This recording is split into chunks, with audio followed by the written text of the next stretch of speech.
Alaska 261, we are in a dive here. Alaska 261, say again, sir? Yeah, we're at 26,000 feet. We are in a vertical dive.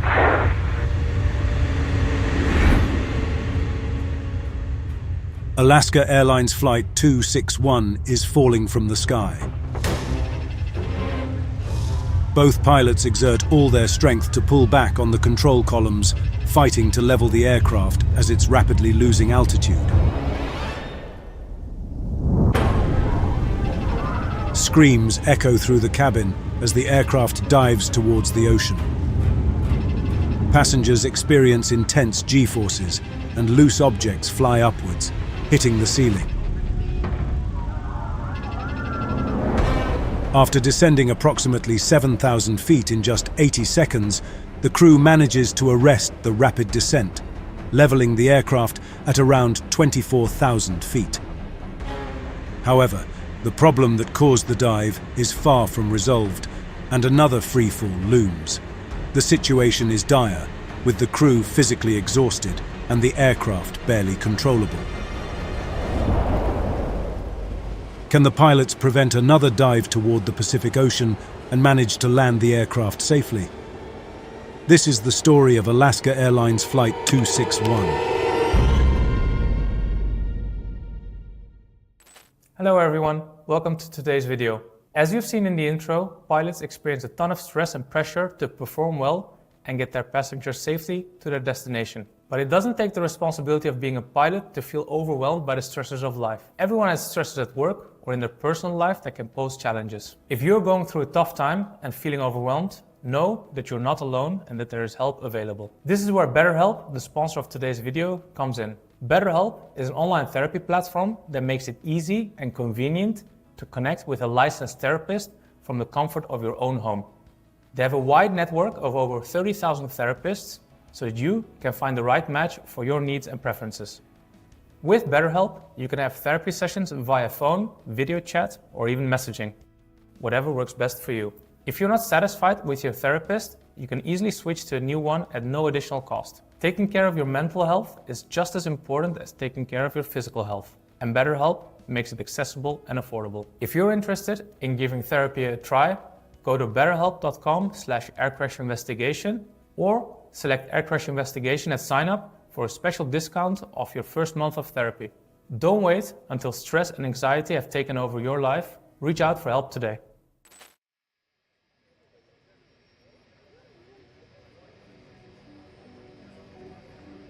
It is January 31st, 2000. It's a beautiful day as Alaska Airlines Flight 261 is being prepared for a journey from Puerto Vallarta International Airport, Mexico, to Seattle-Tacoma International Airport, United States, with an intermediate stop at San Francisco International Airport. In the afternoon, 83 passengers and 5 crew members step on board a McDonnell Douglas MD-83. The aircraft, manufactured in 1992 and delivered new the same year, is a longer-range version of the original MD-80. It features higher weight allowances, increased fuel capacity, and more powerful Pratt & Whitney engines. Before today's flight, the aircraft has logged almost 27,000 flight hours and over 14,000 cycles. Departing from Puerto Vallarta International Airport, the flight heads northwest over the Pacific Ocean before entering U.S. airspace. It continues along the California coastline before descending into San Francisco International Airport. The estimated flight time to San Francisco is approximately 4 hours. After a brief stop in San Francisco, the flight continues north to its final destination, Seattle-Tacoma International Airport, with an additional flight time of around 2 hours. The pilots of Flight 261 are both highly experienced. Captain Ted Thompson, 53 years old, has logged nearly 18,000 flight hours, with over 4,000 hours on the MD-80. First Officer William Bill Tansky, 57 years old, has accumulated more than 8,000 total flight hours, with most of his experience as a first officer on the MD-80.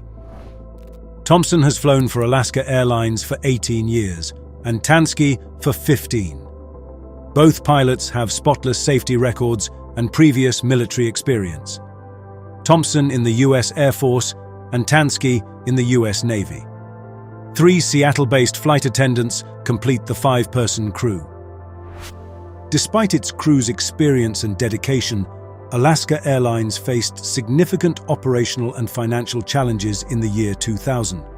The airline extended the maintenance intervals for some of its aircraft components to cut costs and improve operational efficiency.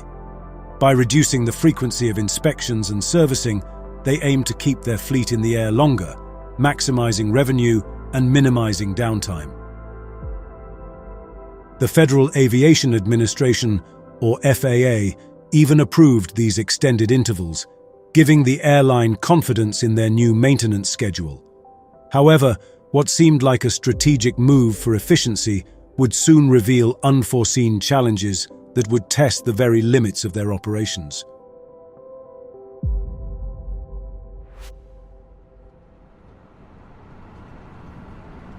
At about 2:30 Pacific Standard Time, Alaska Airlines Flight 261 begins its journey as it gets pushed back from the gate.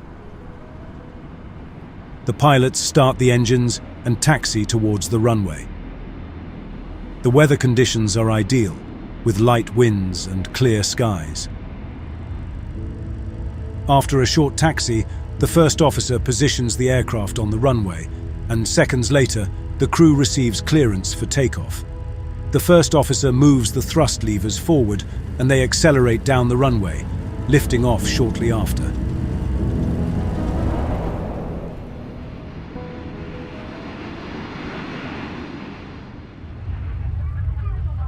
While passengers enjoy the clear skies and stunning views, a serious problem is developing in the aircraft's horizontal stabilizer, located at the tail of the aircraft. The MD-83 features a trimmable horizontal stabilizer, which adjusts the aircraft's pitch by tilting up or down. This component alters the pitch attitude without continuous pilot input, significantly reducing pilot workload and aiding in maintaining a steady flight path. The trimmable stabilizer is crucial for balance and control during various flight phases. The movement of the stabilizer is controlled by a jackscrew mechanism, where the rotation of the jackscrew through a fixed Acme nut causes the stabilizer to tilt up or down, adjusting the stabilizer's angle. Climbing through 23,400 feet, the autopilot struggles to adjust the stabilizer, causing a warning light to appear in the cockpit. Unbeknownst to everyone on board, excessive wear on the stabilizer's jackscrew and Acme nut, unnoticed due to extended maintenance intervals, has caused the stabilizer to become jammed and stuck at a slight nose-down angle due to increased friction and reduced effectiveness of the threads. What starts as a seemingly perfect flight is about to turn into a nightmare as the aircraft's hidden mechanical issues begin to surface. The aircraft continues to climb, but at a slower rate.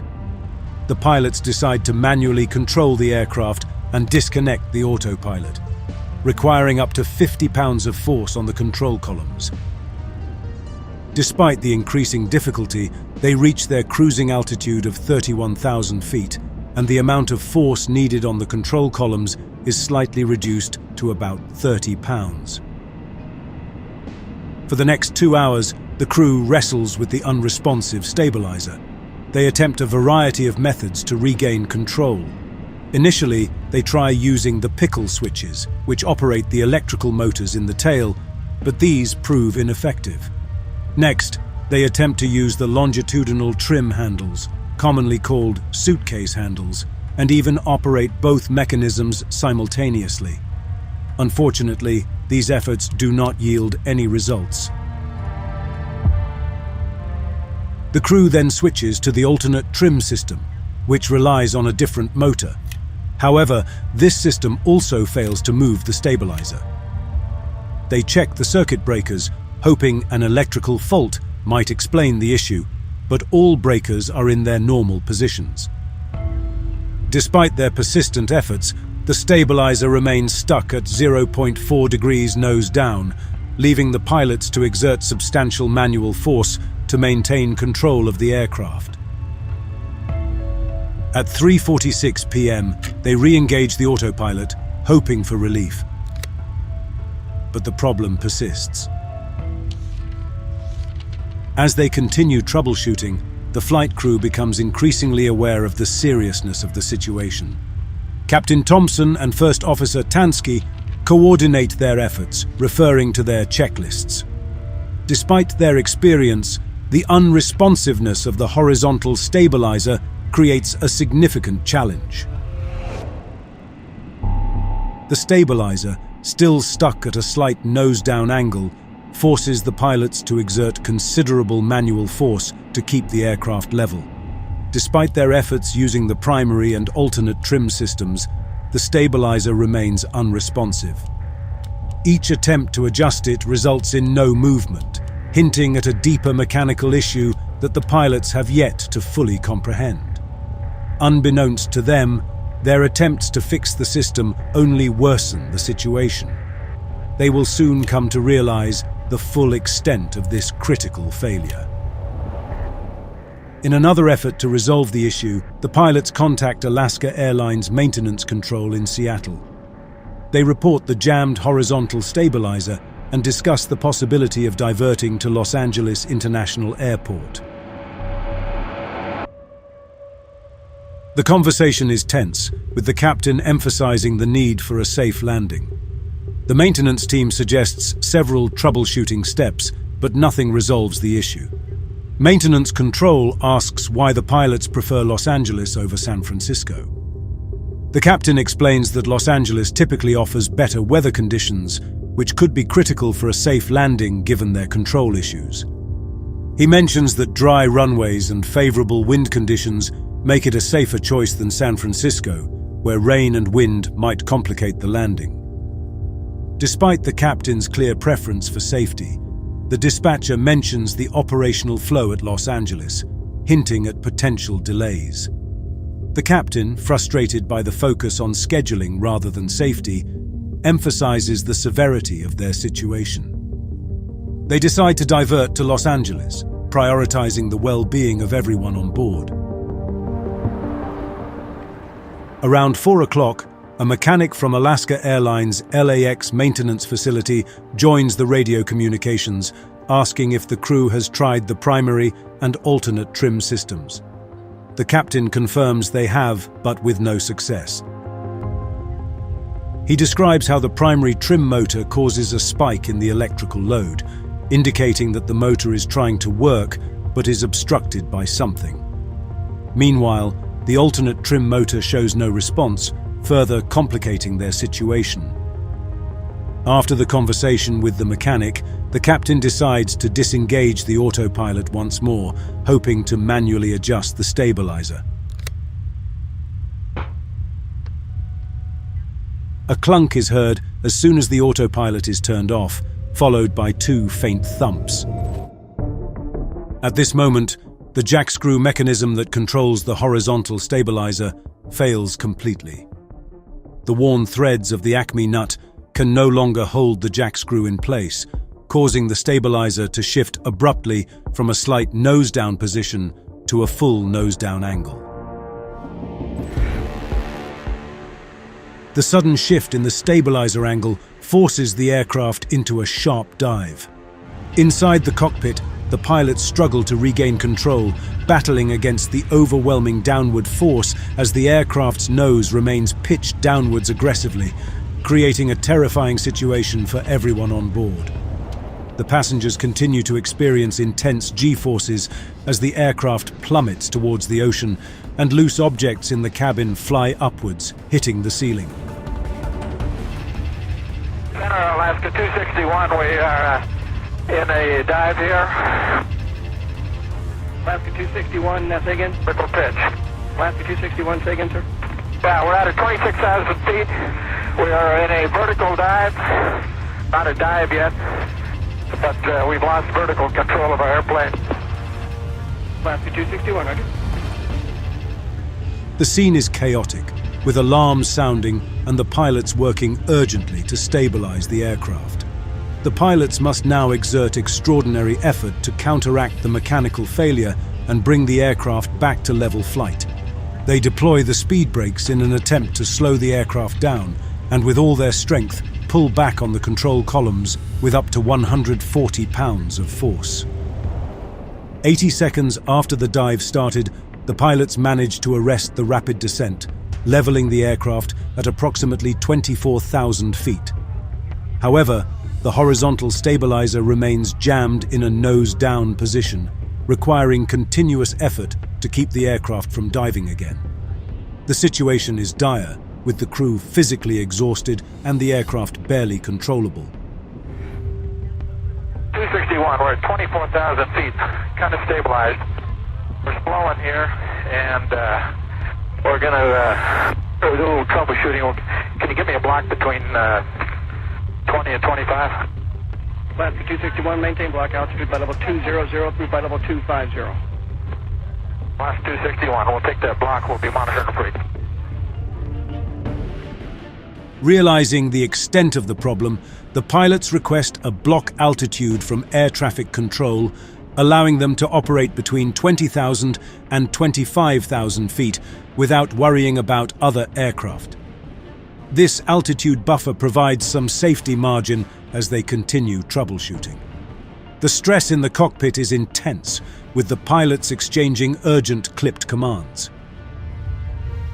The captain then decides to contact maintenance control again, reporting the full nose-down trim position. The mechanic acknowledges the seriousness of the issue, but offers no new solutions. The crew is essentially on their own, flying above the Pacific Ocean, battling a malfunction that threatens their lives and those of their passengers. After the aircraft is somewhat stable again, the captain makes an announcement to the passengers, informing them of the flight control issues and the decision to divert to Los Angeles International Airport. He reassures them they are doing everything possible to ensure a safe landing. The passengers, though frightened, find some comfort in the captain's calm voice. As the aircraft nears Los Angeles, the pilots prepare for landing. They plan to slow the aircraft and test the control response at lower speeds, hoping to find a stable configuration for the final approach. Given its compromised state, they must determine if the aircraft can be safely landed. The captain instructs the first officer to extend the slats. The aircraft remains stable, encouraging the pilots to proceed with further preparations. He then commands an 11-degree flap deployment. The aircraft continues to hold steady, but then the captain instructs the first officer to retract the slats and flaps. He wants to make one more attempt to get the stabilizer to move. After discussing it with the first officer, they decide against it and choose to begin their landing approach. However, the situation takes a critical turn. Under immense aerodynamic pressure, the stabilizer finally gives way. The jack screw, now unable to engage properly with the stripped threads of the Acme nut, allows the stabilizer to move uncontrollably. This unrestrained movement causes the stabilizer to oscillate violently with the airflow. The intense forces acting on the stabilizer become too great, eventually causing the stabilizer's tip fairing brackets to pop off, leading to an abrupt shift in the stabilizer's position.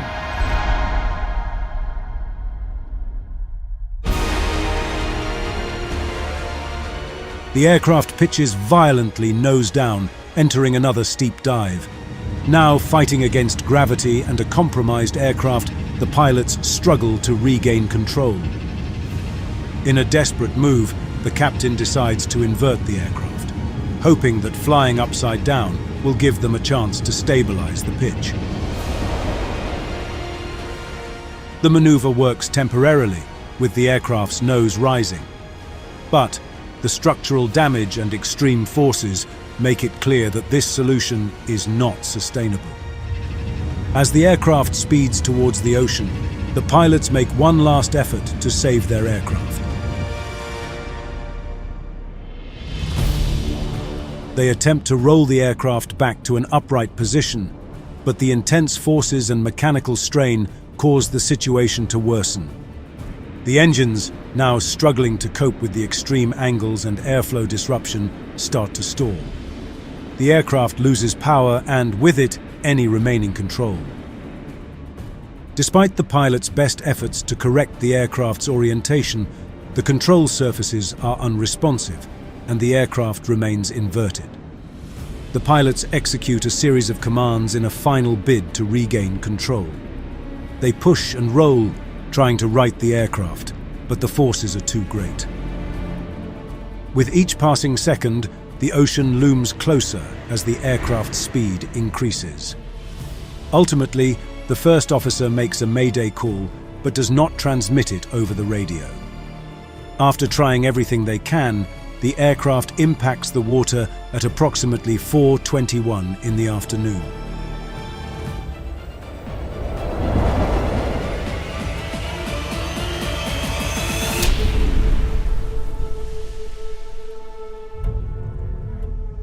The impact is devastating, breaking the aircraft apart. The force of the crash is so severe that there are no survivors among the 88 people on board. Debris scatters across the surface of the ocean, marking the tragic end of Alaska Airlines Flight 261. Pilots from nearby flights report seeing the aircraft plunge into the ocean, and their radio transmissions quickly alert air traffic control to the disaster that has just occurred. Definitely out of control. Okay, very good. Yeah, he's inverted. Okay. Just do what you need to do there, Skywest 5154. Keep us advised. And he's just hit the water. Yes, sir. He hit the water. He's down. Okay. In the aftermath of the crash, a massive search and recovery operation was launched to locate the wreckage and retrieve the flight data recorder and cockpit voice recorder. The search area was approximately 2.7 miles north of Anacapa Island, California. After several days of intensive searching, the wreckage of Flight 261 was located on the ocean floor. Search teams meticulously combed the debris field using remotely operated vehicles, eventually recovering the flight data recorder and cockpit voice recorder. These devices were sent to the National Transportation Safety Board for analysis. The investigation revealed that the primary cause of the crash was the failure of the horizontal stabilizer jack screw assembly, which experienced excessive wear due to insufficient lubrication and extended maintenance intervals. This wear caused the Acme nut threads to degrade severely, leading the jack screw to jam initially. Under continued aerodynamic forces, the stabilizer assembly ultimately failed completely, causing the stabilizer to move uncontrollably, resulting in the aircraft entering a fatal dive and crashing into the Pacific Ocean. The tragic loss of Alaska Airlines Flight 261 underscored critical maintenance practices and regulatory oversight issues, leading to significant changes in aviation safety regulations, including stricter maintenance schedules and improved inspection protocols for critical components. In recognition of their efforts, Captain Ted Thompson and First Officer William Tansky were awarded the Airline Pilots Association Gold Medal for heroism. Their attempt to regain control and efforts to minimize the impact showed great courage and professionalism, likely preventing a greater disaster on the ground. This concludes our investigation into Alaska Airlines Flight 261. If you'd like to stay updated on our latest investigations, don't forget to subscribe to our channel and leave a like if you found this video informative.